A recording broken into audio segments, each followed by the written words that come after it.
Ayan, ano mo, sistema mo sa pag-iibon ngayon? Simula natin sa breeding hanggang conditioning na para isang ano na lang. Isang ano, Oo, wala sa ano breeding. sa akin, sa breeding talaga nakatutok eh. Oo, dahil nandun talaga. Kailangan makapagpalabas ka ng mga gandang mga OIP.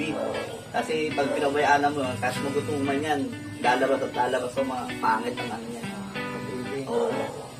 Anong ginagawa mo sa breeding? Inbreed? Crossbreed?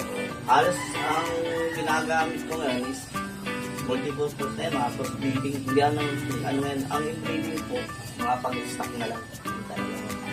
Ay, sa conditioning naman, sa training. Training, yan, dupla, 3 times, tapos 2 times toss. Yan, kailangan sipag, lalo na pag pupuling ka, ay kailangan toss ng toss. Tapos,